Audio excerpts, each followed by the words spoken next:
Rio, um passeio pela história, com Milton Teixeira.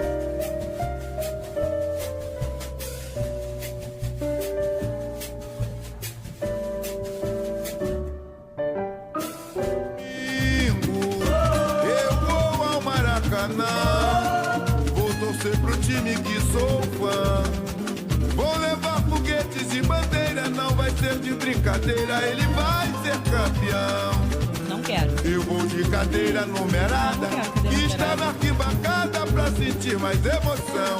Porque meu time bota pra ferver e o nome deles são vocês quem vão dizer. Oh, oh. Aí cada um canta o seu, né? Não é assim não, Não é, Pinho, você tá errado. Canta, Felipe, pra tá ele. parodiando aí, rapaz. A gente falando em pirataria, é o Pinho aí.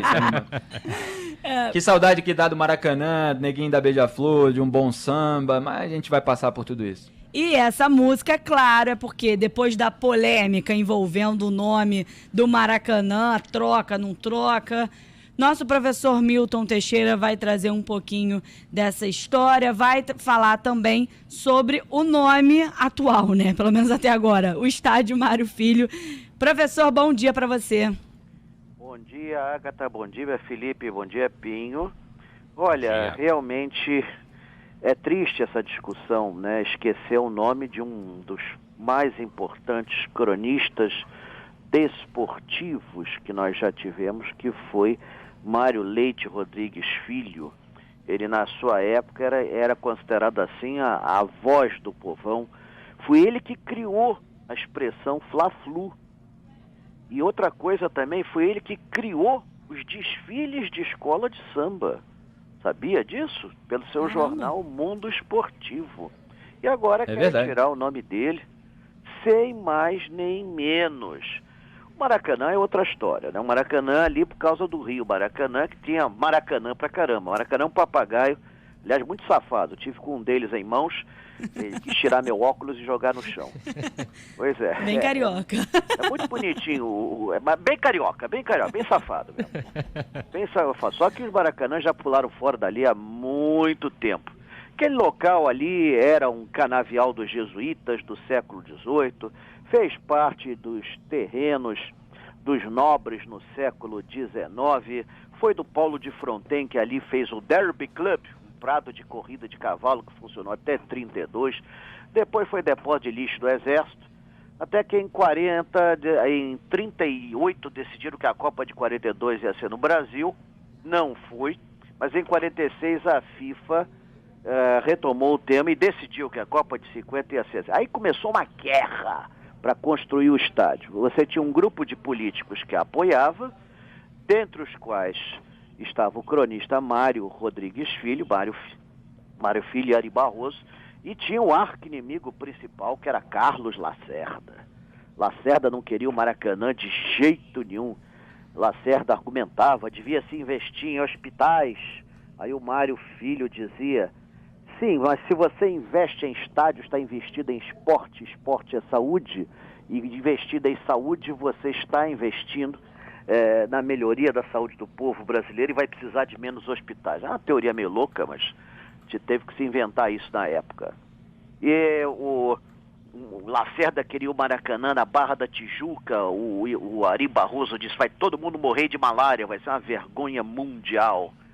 Finalmente, depois de tanta briga, venceu o Mário Filho, que ele galvanizou as massas com o seu jornal, com a ideia da construção do estádio. Em agosto de 48 foi iniciada a obra e em 22 meses foi construído o maior estádio do mundo na época, oficialmente com 155 mil lugares, mas hoje nós sabemos que nas finais da Copa do Mundo recebeu mais de 200 mil, as pessoas ficavam em pé porque não tinham onde sentar. Ai, que adianta cobrar ingresso se não botaram grade em volta? Todo mundo pulava, então foi uma loucura. Infelizmente, nós perdemos a Copa de 50 por 2-1, mas ninguém se lembra mais desse resultado depois da Copa de 2014. O Maracanã foi tudo, né? Ele foi um estádio multiuso para show de Papai Noel, show de Xuxa, show de grupos de rock, Frank Sinatra, campanhas de solidariedade, desfile, teve tudo no Maraca. Em 1966, quando morreu o Mário Filho, nem se teve dúvida. O Francisco Negrão de Lima botou o estádio Mário Filho em homenagem ao homem que mais lutou pela construção do Maracanã. Olha, e digo mais, se tivesse que dar um nome para o sambódromo, seria o dele também, porque ele foi quem criou os desfiles de escola de samba. O formato, né, professor, atual é dele, né? Pois é, então, de repente esquecem tudo. Aí fica valendo a sentença do filósofo italiano Alberto Moravia.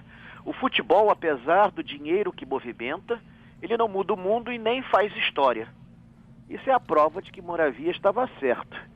Pois é, esqueceu o nome de Mário Filho e botar, sei lá, qualquer coisa, digamos, Rei Pelé. Tudo bem, o Rei Pelé tem seu mérito notável, espetacular, foi atleta do século, foi o atleta mais querido do Brasil, sem sombra de dúvida, mais de 1000 gols, só o Arthur Friedenreich do Fluminense chegou perto. Mas o que acontece é o seguinte, se você... Pelé era de São Paulo. Se fosse um negócio assim mais regional, ou seria Mané Garrincha, ou então o nome do craque que mais jogou no Maracanã. Sabe qual foi o craque que mais jogou no Maracanã na vida inteira? É o Zico, professor? Sim, Arthur Antunes Coimbra. Salve ele! Feliz Natal! Mais de 350 foram no Maracanã. Ele começou no Maracanã, terminou no Maracanã. É o único craque realmente do Maracanã. Os outros só jogavam ali eventualmente. Seus times tinham estádios em outros lugares. Então, o próprio Zico conta, e ele está vivo aí. E outra coisa também, pelo amor de Deus, esperem pelo menos os homens morrerem para homenageá-los. E eu espero que o Pelé não morra tão cedo, nem Pelé nem Zico. Espero que vivam bastante para até esquecer essa burrada, para não ficar uma vergonha perante o mundo. Sensacional, professor. Eu concordo inteiramente. Falei aqui outro dia a respeito disso também, não com tantos detalhes, evidentemente, que o senhor lembra, mas o nome do Mário Filho mantém viva a história da cidade, mantém viva aí a memória de uma figura importante para a construção daquele estádio, né? Sem ele, não teria havido gol do Pelé, nem do Zico lá no Maracanã. Se pensassem em colocar Arthur Antunes Coimbra, eu até balançava, mas mesmo assim eu defenderia que é preciso manter o nome do Mário Filho. Cada ano aí nós criamos um estádio novo, tem espaço suficiente para dar nome a essa gente. Claro. O próprio Garrincha e o Pelé já tem nomes. O professor lembrou do Pelé, o Mané Garrincha já tem em Brasília. Tá faltando o estádio do Zico, mas aí pegar o que o Mário Filho construiu e jogar fora e esquecer essa história não dá, né? Exato. Não tirar dá. O nome do nome. Daqui a pouco vão tirar o Gilberto Cardoso também e botar Bolsonaro Filho, uma coisa assim. Sei lá. Do jeito que tá a burrice nacional, tá um problema muito sério. Nós estamos numa época burra. Aliás, bem lembrada a figura de Ari Barroso, grande Ari Barroso, compositor de aquarela do Brasil. Seria outro bom, hein? Exatamente, que seria participou outro, ali dessa batalha com... Foi cronista desportivo, foi vereador. Isso. Ele lutou pelo Maracanã com unhas e dentes. Ele matou a ideia do Maracanã na Barra da Tijuca. Na época levava um dia para chegar na Barra da Tijuca. Imagina o que não seria com a Copa do Mundo. Pois é. Exatamente. E o Ari Barroso, inclusive, outro dia eu estava falando aqui sobre o Carnaval de 1988, que eram os 100 anos da abolição, então Beija-Flor, Mangueira e Vila Isabel, que acabou campeã, fizeram enredo ali em homenagem à libertação dos escravos, mas a União da Ilha, naquele ano, fez um enredo em homenagem ao Ari Barroso. Que é um samba enredo sensacional que eu gosto muito, canto até hoje, Aquarilha do Brasil. Qualquer hora a Jéssica pode procurar aí, União da Ilha 88, porque o Ari Barroso também merece a homenagem, mas deixa a do Mário Filho lá no Maracanã. Vale lembrar a mudança recente também de nome de estádio que aconteceu, bem menos polêmica, porque se justificou. Claro que vai ter sempre quem discorde, mas foi o Estádio Olímpico João Avelange que se tornou Estádio Olímpico Newton Santos, justamente pelo simbolismo que o Newton tem para o Botafogo, para o torcedor botafoguense. Uma opção até porque já existiu o Mané Garrincha em Brasília, nem entrou em discussão botar outro estádio com o mesmo nome, mas também gerou um pouquinho de polêmica na época, principalmente por conta da família do João Avelange, que não gostou muito. O João Avelange transformou a FIFA de um órgãozinho de terceira categoria que ocupava um apartamentinho numa instituição mundial que era maior do que a estátua do Osório. São Então, espadas de qual época, professor? Oi? Espadas de qual época? As espadas japonesas. Eu fui casado 11 anos com uma senhora japonesa, então deixou algumas lembranças aqui em casa. É a katana samurai? Ou não? Sim. Tem a katana, o akishaki e a tanto. Sendo que eu não vou vender a tanto que era dela, que tem 350 anos, que está comigo. Cristiano Pio namorou uma japonesa também, professor, por isso que ele Ainda sabe. não. Quer dizer, nem vou. Ainda não. Nem vou. Stephanie, A Agatha entrega tudo. Eu arranquei a espada dela. A espada tem 350 anos, a espada de museu.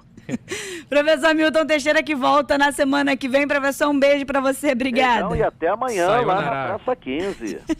Grande abraço. O noivado